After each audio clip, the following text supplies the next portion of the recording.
సింహస్వప్నము లేదా సింహ గర్జన.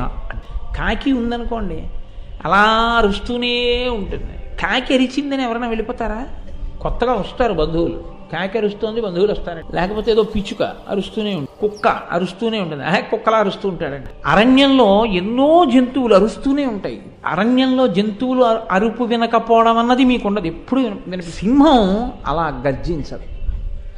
ఒక రోజు మొత్తం మీద ఇవాళ నేను గర్జించలేదేమిటి, అసలు నేను నోరు విప్పలేదేమిటి, నేను ఇవాళ ఏమీ అనలేదేమిటి అని ఉత్తినే గర్జన సింహం చేయదు. సింహం గర్జన చెయ్యాలంటే 2 లక్షణాలతో చేస్తుంది. ఒకటి అవలోకనము అంటారు. సింహం యొక్క వెంట్రుకలలోని వాసనకి జంతువులు పారిపోతాయి. అయినా అది ఏం చేస్తుందంటే 10 అడుగులు నడుస్తుంది. అందుకే టీవీ దాని నడకలో మృగరాజు దర్పం ఉంటుంది ఆ నడకలో. నా జోలికి ఎవరు వస్తారని అది అలా నడుస్తోందంటే గుహలోంచి బయటికి వచ్చి కనుచూపు మేరల్లో ఇంకేం ఉండవు, వెళ్ళిపోతాయి. అయినా అది ఏం చేస్తుందంటే 10 అడుగులు వేస్తుంది, వెనక్కి తిరిగి చూస్తుంది ఒకసారి. దాన్ని సింహావలోకనము అంటారు. దాని జోలికి ఎవ్వరు రారని దానికి తెలుసు, అయినా అది పరాకుగా ఉంటుంది.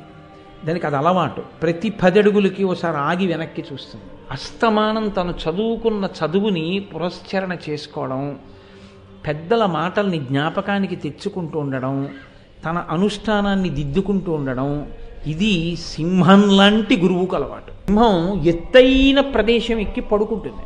పడుకోవడం కూడా చాలా గమ్మత్తుగా పడుకుంటుంది. నిద్రపోయినప్పుడు పడుకోవడం వేరు, మామూలుగా పడుకోవడం వేరు. ఏదో బడలిక తీరడానికి పడుకున్నట్టు 2 కాళ్ళు ముందుకు చాపి దాని మీద ఇలా తల ఓరగిలిగా పెట్టి చెవు పడుకుని ఓసారి నోరు విప్పి నాలుకంతా తిప్పి ఆ పర్వత శిఖరం మించి గర్జిస్తుంది. ఒక్కసారి గర్జించి ఇలా పడుకుంటుంది. పడుకుంటే అది గర్జన చేస్తే ఒక 10 కిలోమీటర్ల దూరం ఉండొచ్చు ఆ సింహం ఉన్న ప్రదేశానికి, ఎక్కడో ఒక జంతువు నిర్భయంగా తిరుగుతున్న ప్రదేశానికి. ఈ గర్జన వినపడింది, సింహం కనపడలేదు ఎక్కడుందో. గర్జన వినపడితే వెంటనే ఎక్కడ వినపడిందో అక్కడ ఆ జంతువు ఏది దాక్కోవడానికి కనపడిందో అందులో దూరిపోతుంది అంతే. ఇక మళ్ళీ ఎప్పుడు పైకి వస్తుందంటే మళ్ళీ ఇంకో గర్జన వినపడాలి. అంటే అది లేచి వెళ్ళే ముందు మళ్ళీ గర్జిస్తుంది. అది లేచి ఒకసారి ఒళ్ళంతా సాగేటట్టు, ఆవులు ఎద్దులు సాగుతాయే అలా ఇలా సాగిలు తీసి మళ్ళీ ఓ గర్జన చేసి నడిచి గుహలోకి వెళ్ళిపోతుంది.